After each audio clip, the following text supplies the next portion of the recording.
그 사람들이 그같이 하여 젖나는 소 둘을 끌어다가 수레를 메우고 송아지들은 집에 가두고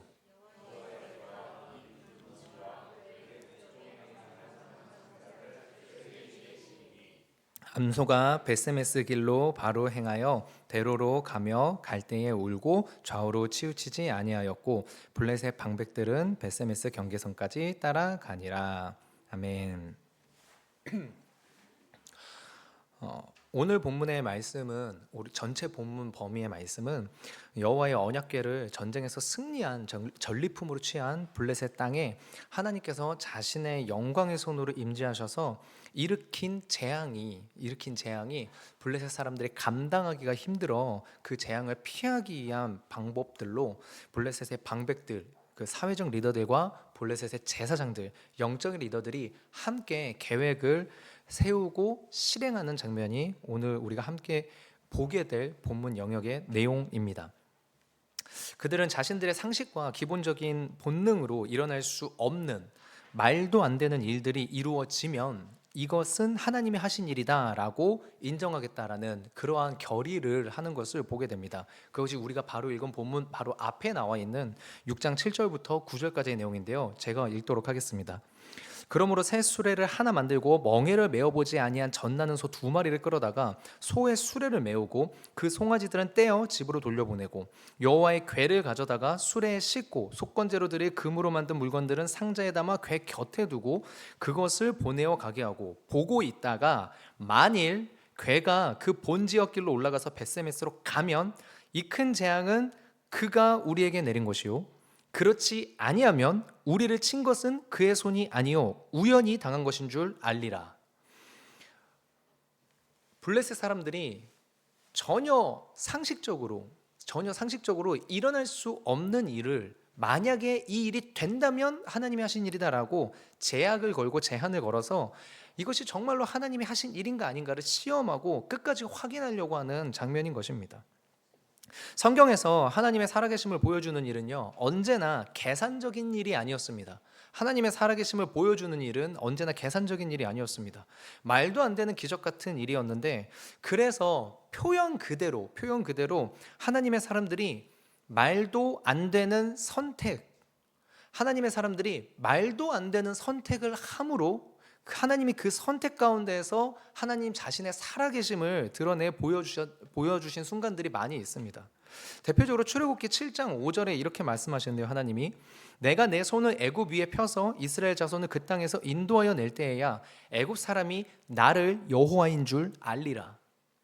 그러니까 모세가 하나님이 부르시면 용기를 내서 바로 앞에 갔습니다. 바로 앞에 갔는데 바로는 모세의 말을 듣기는커녕 여호와가 누구길래 내가 그 말을 들어야 되냐라고 오히려 화를 내고 이스라엘 사람들의 노역을 더 가중시킵니다. 그렇게 되니 모세가 실패한 경험을 가지고 하나님의 말씀에 순종했음에도 불구하고 실패한 그 경험을 가지고 하나님 앞에 한탄하며 하소연합니다. 왜 나를 바로에게 보내셨습니까? 하나님 왜 나를 보내셔가지고 이 백성들을 더 어렵게 하십니까? 라고 모세가 한탄합니다. 근데 거기에서 하나님이 그 한탄하는 그 지점, 실패의 그 지점, 말도 안 되는 그 지점으로 다시 하나님이 모세를 가라고 하십니다. 그 지점으로. 그리고 그 실패한 지점에서 하나님이 너를 통해서 애굽 사람들이 내가 여호와인 줄 알게 하리라 라고 말씀을 하시는 겁니다. 이미 실패한 일이고 다시 시도해도 실패가 뻔히 보이는데 하나님은 그 길을 선택하기를 원하시고 모세는 그 길을 간다는 것입니다. 그리고 그 뒷이야기는 우리가 지금 다 아는 바와 같습니다. 바로가 그리고 이집트가 모두 여호와 하나님을 알게 되는 역사로 이어지게 되죠. 여기에서 우리가 함께 묵상할 첫 번째 내용이 있습니다. 그것은 하나님을 드러내는 일에는 언제나 말도 안 되는 믿음의 선택이 있다는 것입니다. 하나님을 드러내는 일에는 언제나 말도 안 되는 믿음의 선택이 있다. 여러분 이것은 오늘날 우리에게도 동일하게 적용된다는 내용입니다.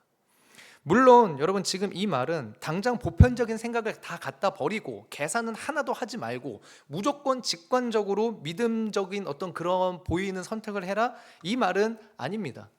모든 재산 다 팔고 전도하러 가고 모든 재산 다 팔아서 선교지로 가라 후원해라 아닙니다. 당연히 이런 말 아닙니다. 그러나 다만 우리가 선택의 순간순간마다 우리가 무엇인가를 선택해야 되는 순간마다 다른 사람들은 당연히 이렇게 해야지라고 여기는 그 선택, 다른 사람들이, 예수 안 믿는 사람들이 괜찮다라고 여기는 선택이 아니라 하나님의 말씀하시는 선택, 하나님이 원하시는 기준, 그 범위 안에 있는 그 선택을 우리가 지향하려고 해야 된다라는 것입니다. 지금 당장은 잘 못하겠지만, 지금 당장은 내가 할 수 없을 것처럼 보이지만, 지금 내가 선택을 해봤던들 변화가 없을 것처럼 보이지만, 그럼에도 그 기준을 쫓아가 보자라는 것을 말씀드리는 것입니다. 그리고 그렇게 했을 때, 아, 하나님이 하신 일이구나라고 나 스스로도 느끼고, 그런 나를 통해서 다른 예수 안 믿는 사람들도 하나님이 이렇게 나타나는구나라고 그들도 알게 되는 기적이 우리 성도님들의 삶 가운데, 저의 삶 가운데 일어나야 되지 않겠나라는 것입니다. 블레셋의 방백들이 이 벳세메스의 암소 사건을 보면 블레셋 방백들이 하나님이 하신 일이라고 알게 된 것처럼, 이 벳세메스의 암소를 보면서 아, 하나님이 하신 일이구나라고 알게 되는 것처럼 우리의 삶에서 말도 안 되는 기적을 통해 그렇게 하나님을 보여주어야 하는 것이, 그것이 오늘날 그리스도인들이 마땅히 짊어져야 될 책임이라는 것입니다. 여러분, 우리 중에 예수님의 얼굴을 본 사람 없습니다. 예수님의 얼굴을 보고 예수님을 직접 손으로 만진 다음에 그 다음에 예수를 믿은 사람 없습니다. 예수님이 부활 승천하신 다음에요, 복음의 전달자들을 통해서 전달되었습니다. 여러분, 근데 이 말은 바꿔 말하면 무슨 의미냐면요, 믿지 않는 사람들에게 예수는 성경에 기록된 어떤 묘사나 이미지화된 어떤 인물이 아니라 믿는 자, 복음을 전하는 자, 바로 나 자신. 여러분, 우리가 그들에게는 예수의 모습을 비추는 자라는 겁니다. 그래서 내 모습이 그들에게는 예수의 모습인 겁니다. 그래서 내가 얼마나 거룩한지가 그들에게는 예수가 얼마나 거룩한지를 깨닫게 하는 통로가 되고요, 내가 얼마나 인자한지가 그들에게는 예수가 얼마나 인자한지를 알게 되는 기준점이 되고요, 내가 얼마나 그 사람과 화목하려고 하고 내가 얼마나 그 사람을 사랑하려고 하는가가 그들에게는 예수가 그들을 얼마나 화목하게 하려고 하고 사랑하려는지로 비춰지게 된다는 것입니다. 누구도 예수를 직접 보지 않았기 때문에, 그 믿는 자들을 통해서 예수를 전달하기 때문에 그 믿는 자가 그들에게는 예수가 된다는 것입니다. 교회 직분자라고 집사, 권사, 장로, 목사인데, 예수를 믿는다고 하는 성도인데, 예수를 믿는다라고 하는 제자인데, 믿지 않는 자들이 원하는 것을 똑같은 이유와 똑같은 목적으로 똑같이 원한다. 돈을, 자녀의 입시를, 취업을, 건강을 추구하는 이유와 목적, 갈망이 믿지 않는 자들과 똑같다? 그렇다면 그들은 나를 통해 예수를 보는 것이 아닙니다. 그저 똑같은 한 사람을 보는 것입니다. 그저 똑같은 한 사람, 하나님이 드러나는 게 아니라 그냥 똑같은 한 사람이 드러난다는 것입니다. 나 혼자만 잘 믿으면 되는 거 아니냐, 내 모습을 통해 하나님 드러나게 됩니다. 내가 나 혼자만 잘 믿는 게 절대 아니라, 거기서 끝나는 게 아니라 내 모습을 통해 하나님이 드러나게 됩니다. 반드시 그렇게 됩니다. 여러분, 그래서 사실 엄청나게 부담스럽습니다. 정말로 부담스럽죠. 나 말고 다른 사람들이 좀 잘해줬으면 좋겠습니다. 좀 유명한 목사님들이, 아니면 좀 유명한 크리스찬 연예인들이나 운동선수들이 좀 잘해줘서 그들을 통해서 세상의 하나님을 알게 되고, 나는 그냥 평범하게 교회 잘 다니고 예배 잘 드리고 어쩌다 한 번씩 봉사하고 내가 감당할 만한 봉사하고 그렇게 지내고 싶습니다. 근데 주님께서는 우리에게 그 정도면 되었다라고 하지 않으신다는 겁니다. 그 정도면 되었다라고 하지 않으신다는 겁니다. 하나님의 계획은 우리 모두가 다 작은 예수가 되는 겁니다. 그래서 우리 모두가 다 하나님의 살아계심의 증거가 되기를 원하신다는 겁니다. 그래서 에베소서에서 말하죠. 그리스도의 장성한 분량에까지 자라나라.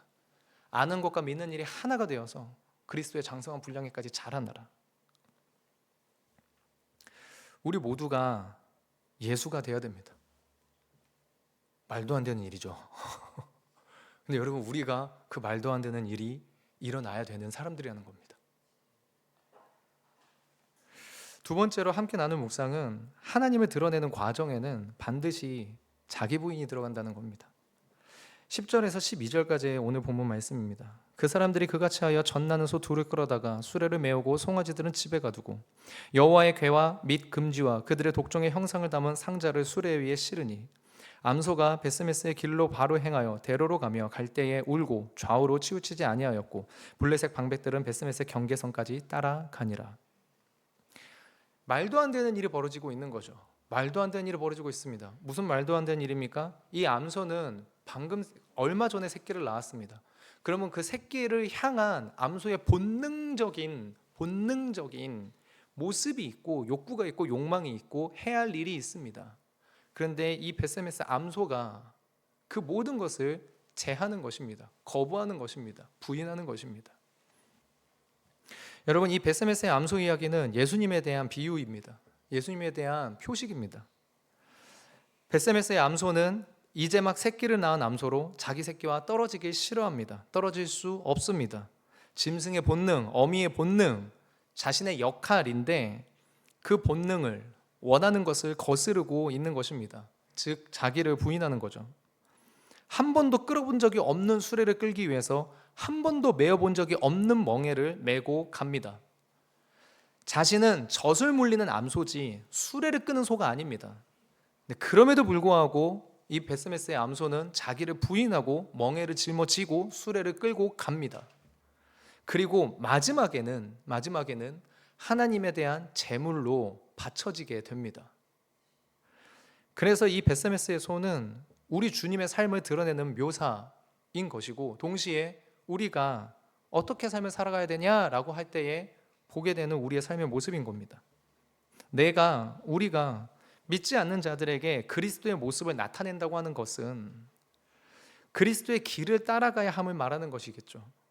근데 그 길을 따라갈 때 어떻게 해야 된다고 주님 말씀하십니까? 우리가 아예 암송하고 있을 정도죠. 마태복음 16장 24절입니다.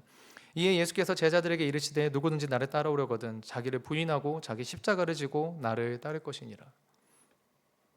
이 모든 과정에서요, 암소의 입장에서는요, 뭐밖에 없냐면 희생밖에 없습니다. 이 모든 과정에서 이 암소에게는 희생밖에 없습니다. 희생밖에. 암소가 얻은 유익이 뭐가 있을까요?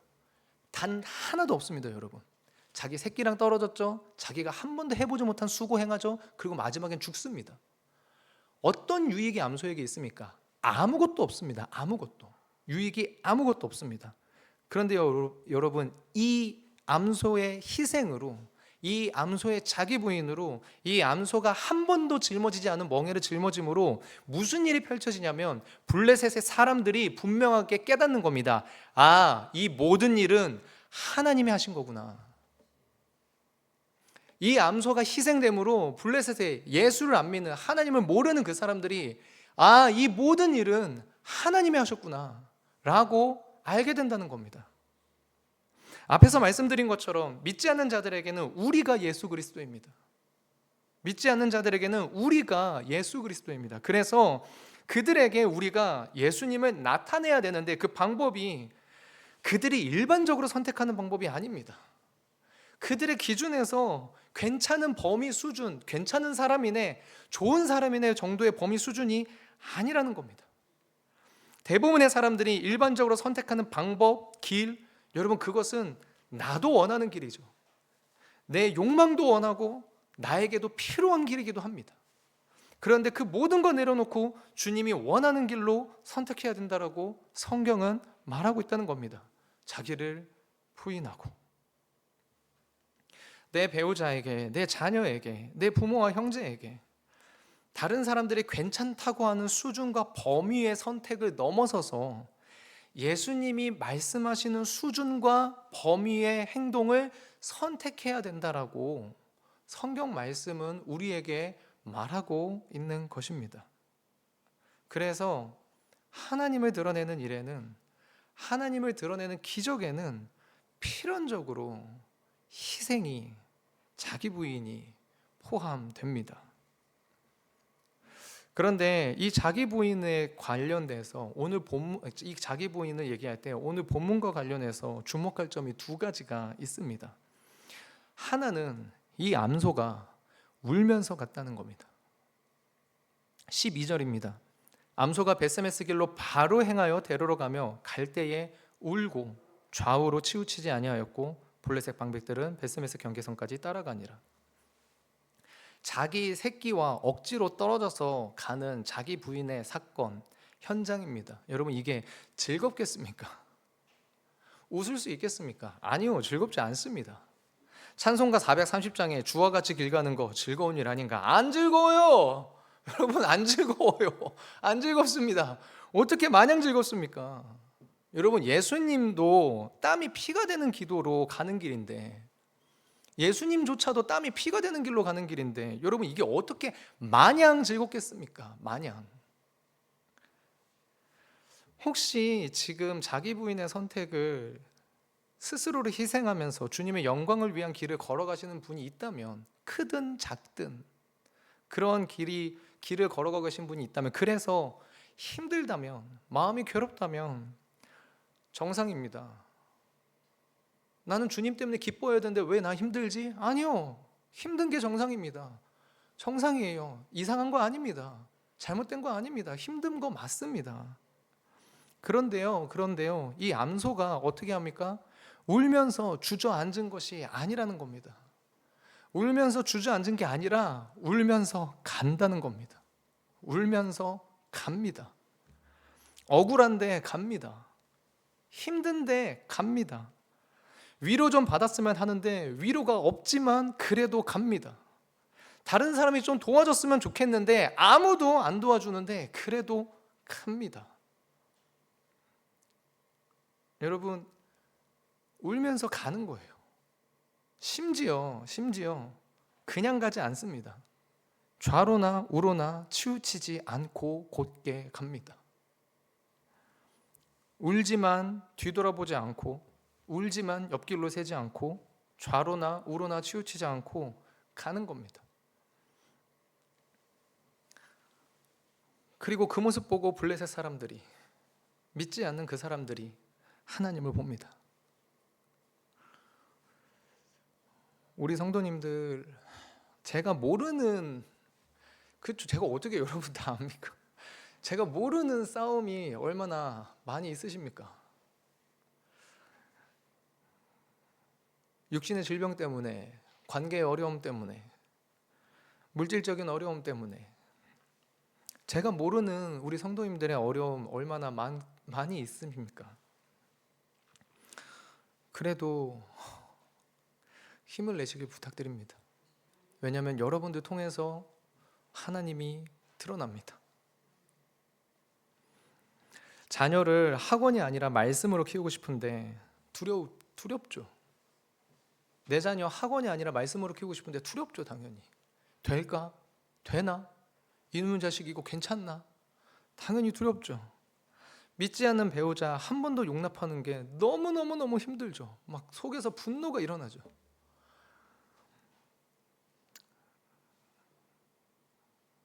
그러나 우리 성도님들이 그 한 걸음 포기하지 않고 울더라도 한 걸음 나아가신다면, 우리 성도님들의 그 한 걸음이 다른 믿지 않는 자들에게 하나님을 보여주게 된 한 걸음이 될 수 있다는 것입니다.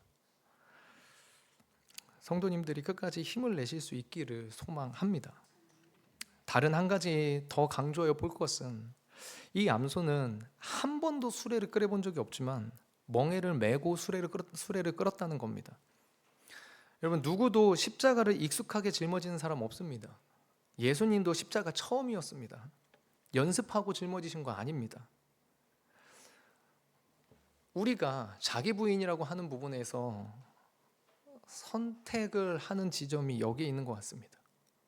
우리의 선택의 지점이, 다른 사람들도 나도 익숙하게 하던 선택이 아니라 한 번도 해본 적 없는 선택, 자기를 부인해서 하는 선택, 자기를 희생해야만 하는 선택, 익숙하지 않은 선택, 해본 적 없는 선택, 그러나 주님을 따라 짊어져야 하는 십자가 선택, 그 섬김과 사랑의 선택을 우리가 자기 부인의 영역에서 해야 되는 선택이지 않을까 합니다. 우리를 통해 예수 그리스도가 드러나는 선택의 지점이 바로 거기에 있기 때문입니다. 한 번도 매보지 않은 멍에, 한 번도 끌어보지 않은 수레.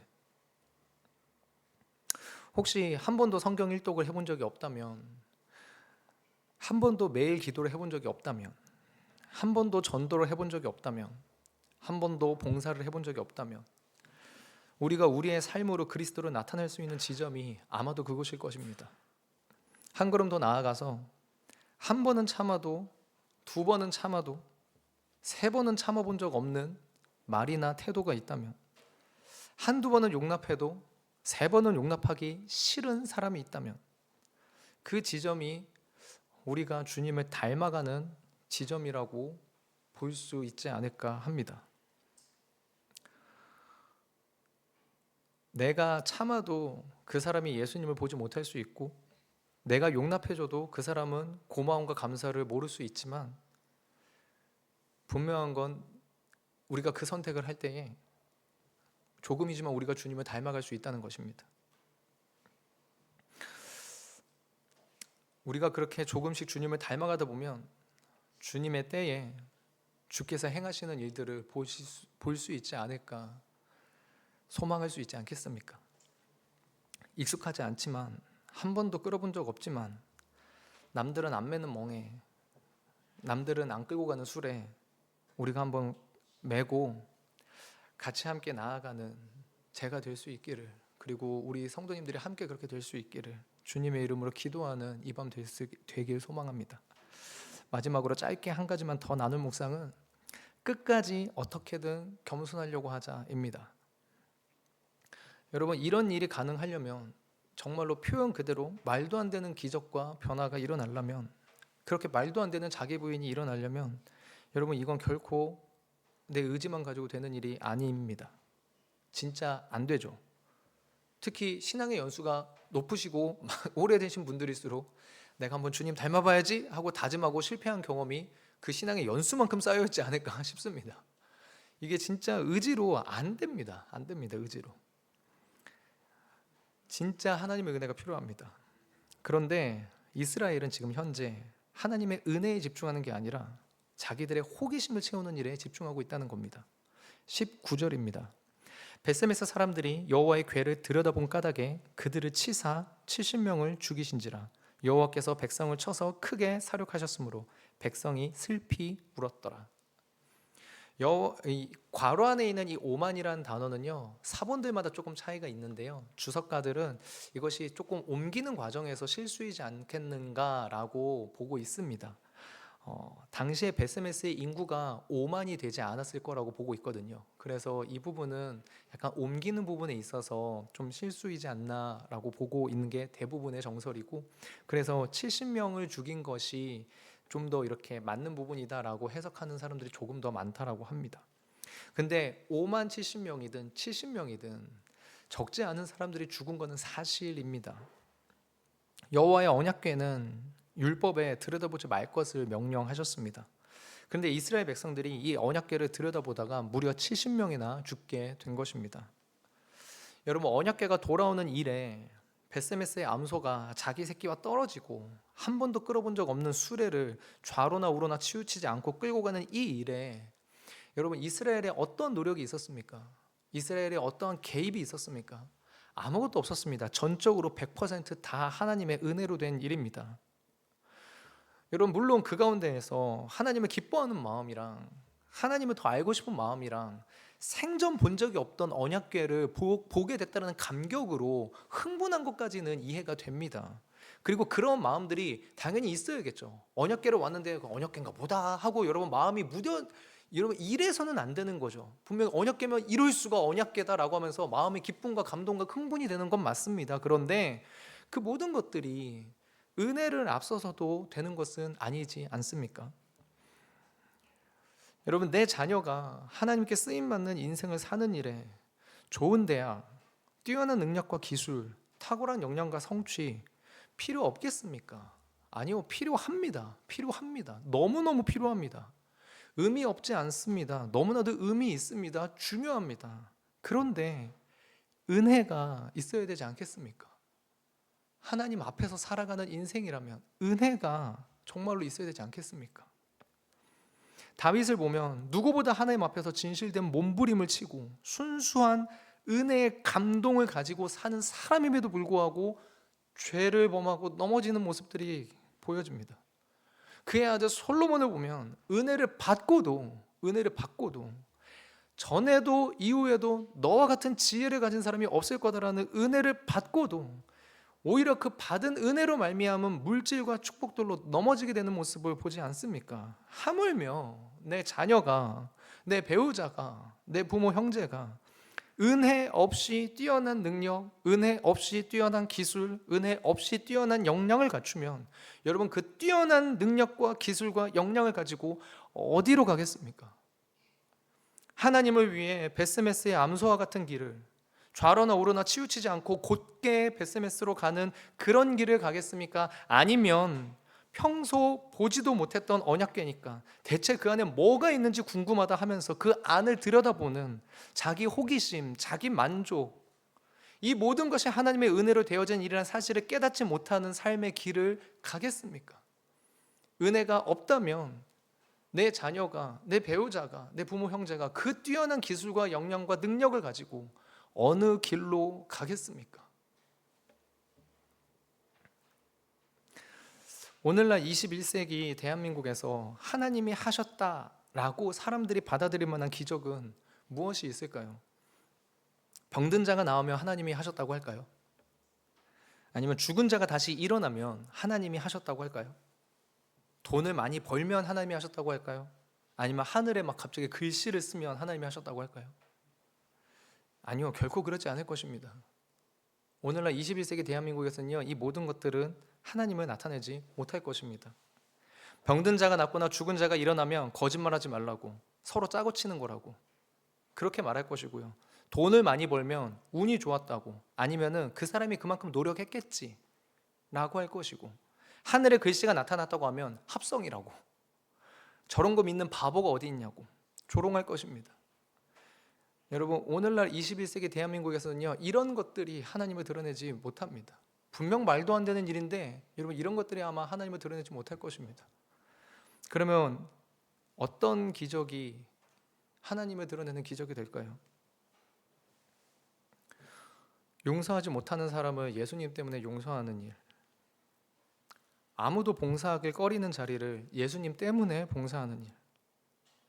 본래 자신의 성격과 기질이라면 이미 싸우고 남았을 텐데 예수님 때문에 내 남편, 내 아내, 내 자녀를 이해해 보려고 하는 일.